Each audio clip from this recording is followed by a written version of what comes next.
That's a year and a half that he let everyone else go, but he stayed back here. And I just don't. It's unconscionable to me to see how somebody who is a command sergeant major, somebody who's supposed to be the top tier, the top guy that all the enlisted folks are supposed to look to for leadership, for example. But this guy pulls it. This is the most selfish thing I've ever seen. If this is an NCO, I'm ashamed to call myself one. This is a soldier. It disgusts me that he wore the same uniform. I can't believe that he would do this, especially to his own command. Well, so, I was talking to someone earlier today, and this topic came up, and this person turned their phone to me and said, is this right? And I said, yeah. And I started explaining, and the person I was talking to said, well, hold up, pump the brakes. I don't need details. You said that the headline's true. I said, yeah, it's true. I thought you might want to know how it all happened. Nope, I don't want to know how it all happened. I just understand that you're saying that this news story is correct. And if I go to other news outlets, I'll find this is true. And I said, yeah, it's being reported widely all over. They got the information directly from the Guard. So, yeah, it's true. He actually got promoted to Command Sergeant Major, but he didn't complete the training. He didn't complete the Sergeant Major Academy. And that's the other thing I want to touch on. I was in the Guard, and these units, they spend money out of their coffers. This was money that they could have spent to send another first sergeant to go fill that position. If he was short-timing it, then he should have just short-timed it. But instead he sat in that course, he wanted the position, he got out the second that he got the warning order. You know when you're going to get the warning order. It's just a formality at that point. That means once you get the warning order, you're actually able to do the things that you need to do as a unit to start preparing for war. And he knows that as the senior enlisted person in that battalion. Well, his goal was to get the CSM, right? He'd get that bump in pay, right? He'd get that bump in pay. He wasn't planning on going to Iraq, right? He was like, I'm short timing it. I'm on the CSM list. If I get selected, I'll go complete the academy. I'll get that bump in my retirement, and then I'll retire. That's the trajectory he was on. And when he got that notification, that is still one third in this battalion. And that's one more first sergeant that had to go fill that slot. That's one more E7 that had to get bumped up all the way down the line. And that's one more person either they had to beg, borrow, or steal from another unit, or they had to just do without. And it's like that one person could have saved a life. Well, and imagine how their unit fared over there without that member of leadership. They were supposed to be there with their leadership. I think, and quite honestly, and I hate to say it this way, I think they're better off. If this is the kind of NCO he was, I think they were served better by his absence and his presence. I think that I wouldn't be surprised if the general attitude from his other peer NCOs was, don't let the door hit your butt on the way out. Because that's what I would have told him.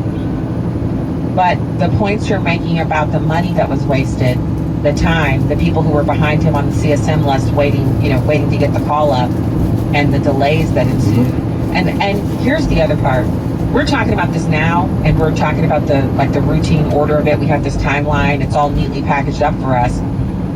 But the way that happens is people are in line for the CSM list, and they're waiting. They're chomping at the bit to not only be right. They've spent an entire career trying to get to this moment. They don't know if they're going to get called up. They don't know if something is going to get snafu'd with their paperwork, or something they might have gotten counseled about or had gotten in trouble years and years before. If that might be the thing that prevents their name from being called. Like the DUI. Yeah. Oh my gosh. Which he got. And it's like, how do you do that? Nobody, how was he even still on active duty with that? Right? How was he even still on active duty with that?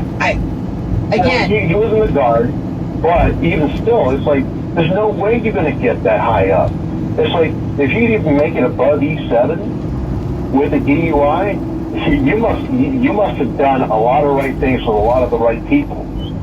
But to be a battalion sergeant major, command sergeant major, with that on your record, I think there's more there. Well, and then he was selected, right? And then they did defrock after, they kind of went through the paperwork and saw, oh, he didn't, but then he's still running around acting as if none of that ever happened. Talking about it as if he was in combat. I call that lost valor, not stolen valor. because it's like he's very disgraced at this point.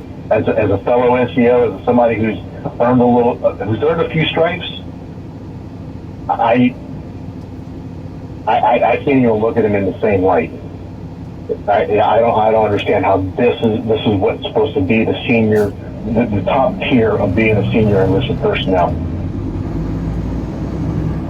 Well, we know what's up now. We have his number. We understand what he did. We understand how he lies about his past. We understand that not only is he not a good leader, he's certainly no one who's equipped or prepared to be the Vice President of the United States, a heartbeat away from the presidency. This was the absolute worst pick she could have made. And I don't see where he has a leg to stand on to say anything about J.D. Vance. Yeah, J.D. Vance may have gone there as PR, but it's like he did his job. He did his assigned job. It's like when the country called, he didn't find a way to get out of it. And I liken what he did to the same thing as that one cop did at during the Marjorie Stone shooting. He was maybe a couple weeks out from retirement. He didn't go in to go save those kids. And this is the same exact thing. Yep. It's like he knew his life might have actually been on danger. It's been 24 years, he can go anywhere. Go to Italy. That's not a deployment. If you can go down the street and get a cannoli, that's not a deployment. If you can go get a pizza in an authentic Italian pizza shop, that's not a deployment. Or limoncello. You gotta worry about it because it gets blown up. That is. I'm just saying, it's terrible. It's terrible that and I'm not knocking people who get deployed to Italy or anywhere else. My dad was deployed. He was stationed in Germany, and I got to go all over the world because of that. It's obviously you get assigned wherever you're assigned. The issue is not that he was assigned there. The issue is that he's trying to act like he was in combat somewhere and he wasn't. No, it's disgraceful to everyone else. It's like I got to do some fun things. I never saw combat, but I got deployed. Me too, but I also don't run around telling people I was in combat. So I got to go do some pretty cool stuff. I just don't tell people I was in combat. It's always good to talk to you, Martin, in Florida. I hear the music. God bless.